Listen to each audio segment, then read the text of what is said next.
नमस्ते, अभिवादन आपका इनोसेंट इन्वेस्टर के इस नए वीडियो में आपके लिए डिस्क्लेमर। उसके बाद बात करेंगे आलोक इंडस्ट्रीज़ की। आज ये लगभग 4-5% इस वक्त डाउन ट्रेड कर रहा है। खुला भी यहीं आसपास था, उसके बाद एक डिप लिया था। मैं आपको दिखा देता हूँ 5 मिनट की कैंडल्स पर। डिप लिया और उसके बाद एक मतलब वहाँ पर बाइंग आई और वो बाइंग अभी सस्टेन कर पा रही है। नीचे के लेवल से जो आई थी 21.75 21.80 के आसपास से, अभी ये 22.50-60 के आसपास ट्रेड कर रहा है। लेकिन अभी भी अगर आप समझोगे तो लगभग क्लोज टू 5% के आसपास यहाँ पर डाउनफॉल है। रीजन क्या है? रिजल्ट में जो इनके नुकसान आया है। हम थोड़ा सा रिजल्ट का डिस्कशन कर लेते हैं, उसके बाद वापस आते हैं। देखिए, रिजल्ट में मैंने आपसे 2 बातें कही थी। कंपनी ने नुकसान तो पेश किया है, लेकिन जो पॉजिटिव एंगल है वो है रेवेन्यू का मतलब इंप्रूवमेंट। रेवेन्यू इंप्रूव किया है कंपनी ने, ये बहुत ही पॉजिटिव साइड पे है। लेकिन जो इनके खर्चे हैं ये अभी भी मुझे नेगेटिव साइड पे लगते हैं। आने वाले समय में कंपनी को इसको बहुत अच्छे तरीके से मैनेज करना होगा। रिलायंस के मैनेजमेंट पे यही मैं एक बार के लिए कह सकता हूँ ना, जिम्मेदारी है इस वक्त आलोक इंडस्ट्रीज के लिए कि इनके खर्चे को कैसे कम करें। बाकी अगर आप रिजल्ट में और कुछ देखना चाहते हो तो आपको पॉइंट नंबर 2 और पॉइंट नंबर 3 जरूर पढ़ना चाहिए। यहाँ पर आपको सारी क्लैरिटी मिल जाएगी। यहाँ पर जो इंपॉर्टेंट चीज़ है वो हम बताएंगे, उसके बाद चार्ट पे आपको एक्सप्लेनेशन देंगे। एक और न्यूज है उसको भी थोड़ा सा कवर कर लेते हैं। सबसे पहली चीज़ अगर आपको देखना हो पॉइंट नंबर 2 में सबसे ज़रूरी बात क्या है, तो यहाँ पर एक चीज़ बहुत ध्यान से पढ़िएगा। इसके पहले जो है टेक्निकल डेटा उसको आप एक बार के लिए इग्नोर भी कर सकते हो, वो सब चीज़ें।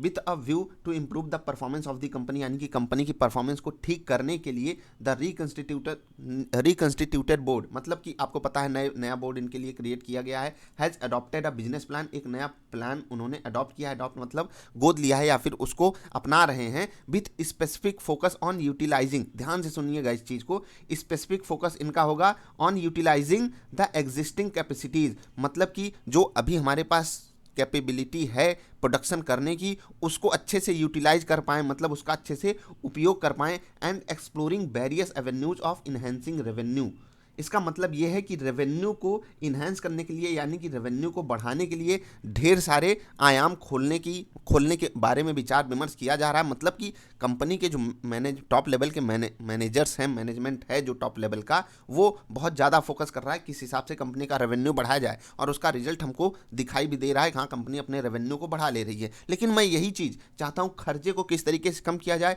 या फिर रेवेन्यू को इस तरीके से बढ़ाया जाए खर्चा अपने आप कम हो जाए, मतलब कुछ इसी तरीके का इनको समझ में बिठाना पड़ेगा। अभी अगला पॉइंट हम पढ़ते हैं और ये बहुत जरूरी पॉइंट है, इसको पढ़िएगा। मैं तो कहूँगा आप इसको जरूर पूरा पढ़ लीजिए। The outbreak of corona virus pandemic globally in India is causing significant disturbance and slow down of economic activity, ये सबको पता है। लेकिन इसके बाद जो कंपनी कहती है वो बहुत जरूरी है समझना। The company's operation and revenue during the period were impacted due to कोविड-19 and also due to the fact that the capacity utilisation over the past few years have been in the range of 25 से 30%। इसका मतलब ये है, company यहाँ पर ये कहना चाहती है कोविड के कारण तो ओवरऑल बिजनेसेस पे फर्क तो पड़ा ही है, लेकिन कंपनी जो है वो पिछले कुछ सालों से अपने सिर्फ और सिर्फ 25 से 30% कैपेसिटी पे काम कर पा रही थी।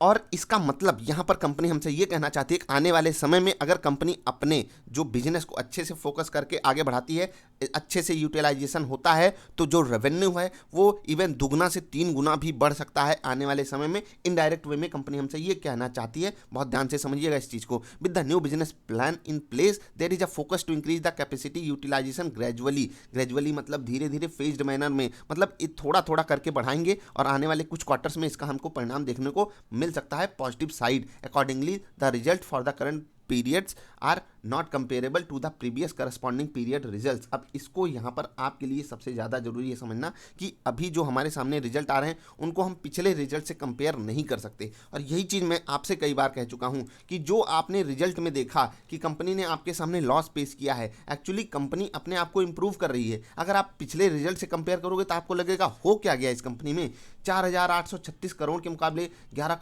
करोड़ का नुकसान कर दिया इस कंपनी ने। पिछली बार लगभग 5,000 करोड़ का प्रॉफिट किया था। पिछली बार जो अर्निंग पर शेयर था वो 17 रुपए का था और इस बार सिर्फ 7 पैसे का, वो भी माइनस में चला गया। मतलब 7 पैसे का माइनस की कमाई की है एक शेयर के मुकाबले, और यहाँ पर आपको जो है 17 रुपए की कमाई एक शेयर करके दिया था। तो अगर आप इन टर्म्स में कंपेयर करोगे तो बिल्कुल आप गलत कंपेरिजन कर रहे हो।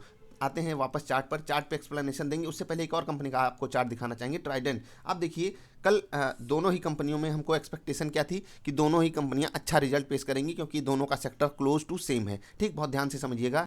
और इसीलिए अगर आप देखोगे कंपनियां कल जो है बढ़िया गिरती हुई बाजार में भी गैप अप की थी, उसके बाद भले सस्टेन नहीं कर पाई आलोक इंडस्ट्रीज, या फिर ट्राइडेंट भी नहीं सस्टेन कर पाया ऊपर के लेवल पे, लेकिन ट्राइडेंट का रिजल्ट पॉजिटिव नोट पे आया। और जाकर आपसे मैं एक चीज़ कहूँगा, आप रेवेन्यू देखिएगा ट्राइडेंट का भी, प्रॉफिट को इग्नोर कर दीजिए। मैं पहली चीज़ आपको बोल रहा हूँ, रेवेन्यू जाकर देखिएगा, इनका रेवेन्यू ज़्यादा बढ़िया तेज़ी से बढ़ा है या फिर आलोक का रेवेन्यू बढ़ा है। और रेवेन्यू बढ़ने का मतलब है कंपनी अच्छा काम कर पा रही है, लेकिन प्रॉफिट बढ़ने का मतलब है कंपनी अपने जो पैसा आया है उसके पास उसको सही से सुरक्षित रख पा रही है। यहाँ पर ट्राइडेंट नो डाउट विनर है, लेकिन आलोक भी आने वाले समय में विनर बन सकता है। अब वो तो देखने वाली बात होगी। अगर आप ट्राइडेंट को देखोगे ऊपर के लेवल से यहाँ पर भी प्रॉफिट बुकिंग ही आई है। आलोक की बात करोगे, नीचे खुला था, मतलब जहां खुला वहीं इस वक्त ट्रेड कर रहा है, लेकिन जो डिप मिली थी वहां पर बाइंग इनिशिएट हुई, क्योंकि यहां पर सर्किट लिमिट बड़ी है, 5% की सर्किट लिमिट नहीं है, इसलिए हमको ऐसा पैनिक नहीं देखने को मिल रहा है जो नॉर्मल सेंस में देखने को मिलता। मैं कह रहा हूं अगर यही स्टॉक 5% के सर्किट पे होता तो इसमें ज़रूर सर्किट लग गया होता और सब एक बार के लिए पैनिक क्रिएट कर देते।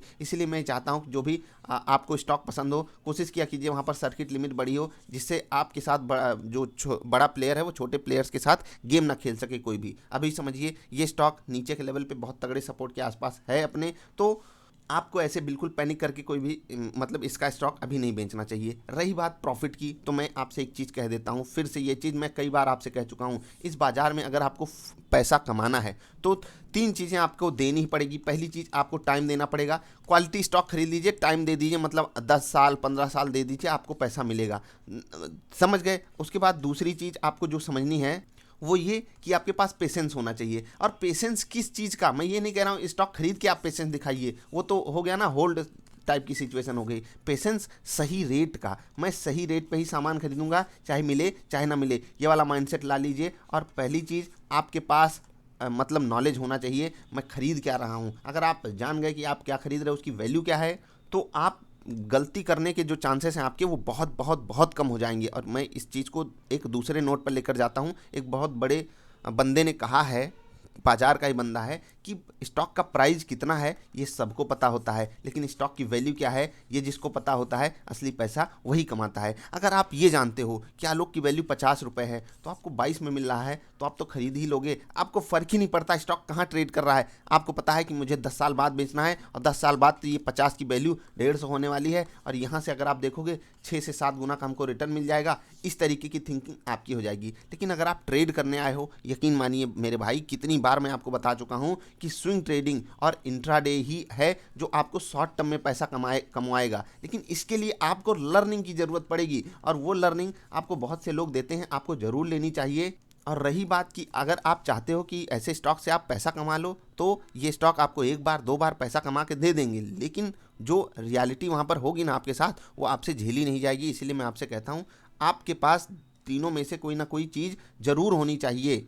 तीनों हो गई तो सोने पे सुहागा। सही रेट पे लेना सीखिए, समय देना सीखिए, और अगर आप छोटे टाइम में पैसा कमाना चाहते हो तो आपको लर्निंग पे फोकस करना ही पड़ेगा। अब थोड़ी सी बात कर लेंगे टेक्निकली। अब टेक्निकल अगर आप बात करना चाहोगे तो यहाँ पर जो हाइज बने थे उसके बाद अगर आप इस स्टॉक को देखोगे, बढ़िया फिसल पट्टी बनाया है, इवन एक बढ़िया डाउनफॉल आया, फिर से एक डाउनफॉल आया, और ऊपर के लेवल पे सस्टेनेबिलिटी है नहीं इस स्टॉक में। इसका मतलब क्या है, ऊपर के लेवल पे अगर किसी का अपना जस्ट रेट आ जाता है, यानी कि अगर ये इस रेंज को भी पार करके ऊपर ट्रेड करेगा, फिर से यहाँ पर रजिस्टेंस फेस करेगा, फिर से यहाँ पर रजिस्टेंस फेस करेगा, यानी कि ऊपर के लेवल पे रेजिस्टेंस बहुत है आलोक इंडस्ट्रीज के लिए। इसका मतलब समझिए कि लोगों को अब इनमें कॉन्फिडेंस नहीं बचा। जिस हिसाब से न्यूज़ हाइप बनती है वो न्यूज़ हाइप ऐसे ही खत्म हो जाती है धीरे धीरे। आप फ्यूचर ग्रुप में भी यही चीज़ देख पा रहे होगे। अब हमारे सामने चारा क्या बचता है, हमारे सामने चारा उन तीनों में से कौन सा बचता है। या तो आप टाइम दीजिए, और टाइम भी मैं कहता हूँ सही रेट पे जब खरीदोगे और तब टाइम दोगे वो आपके लिए परफेक्ट होगा। आपके पास पेशेंस होना चाहिए। पेशेंस किस चीज़ का,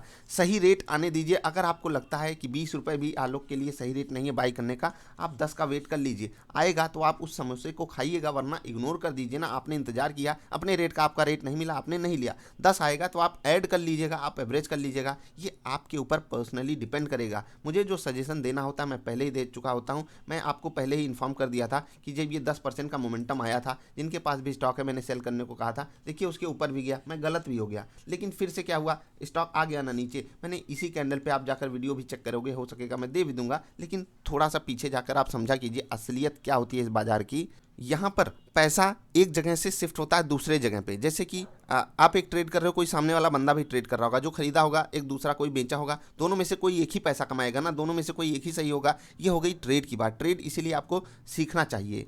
रही बात इन्वेस्टिंग की, तो कंपनी जिस हिसाब से परफॉर्म कर रही है, आपको मतलब ऐसा कोई रिवोल्यूशनरी परफॉर्मेंस नहीं करके दी है हमको कंपनी जिससे हम एकदम खुश हो जाएं, आपको लेने के लिए बोल दें। कंपनी बोल रही है हम फेज्ड मैनर में कर रहे हैं, तो फेज्ड मैनर में परफॉर्मेंस भी इंप्रूव करने के चांसेस हैं। और ऐसा नहीं है कि कंपनी अच्छी परफॉर्म करने लगे तो स्टॉक के प्राइस में तुरंत बिहेवियर दिखाई देने लगे, क्योंकि अगर आप देखोगे यहाँ पर जो मोमेंटम आया था आलोक इंडस्ट्रीज में, मतलब 2-4 रुपए का स्टॉक आपको 50 रुपए मिलने लगा था। क्या फंडामेंटल था, मैं यही चीज़ आपको समझाता था, क्या फंडामेंटल है। कुछ हुआ कंपनी के साथ? कुछ नहीं, केवल एक हाइप क्रिएट कर दी गई और उसी के बीच में सब फंसकर लड़ भिड़ कर अपना पैसा जला डाले। नो डाउट कि बहुत से लोगों ने यहाँ पर बहुत बड़ा पैसा बनाया होगा, लेकिन 80 से 90% लोगों का पैसा जला है और वो पैसा बड़ा प्लेयर खा गया है। इसी कड़वे सच को आपको समझना होगा। आज भी आपके पास मौका है, समझ जाइए। अब मैं फाइनल अपना रिमार्क देता हूं। अगर आप टेक्निकली इस स्टॉक को देखोगे, मैं टेक्निकल लेवल्स पे बात कर रहा हूं, फंडामेंटली कैसी परफॉर्मेंस आएगी वो बड़े प्लेयर्स के हाथ में है, हम उसमें कुछ नहीं डिकोडेशन आपके सामने रख सकते हैं।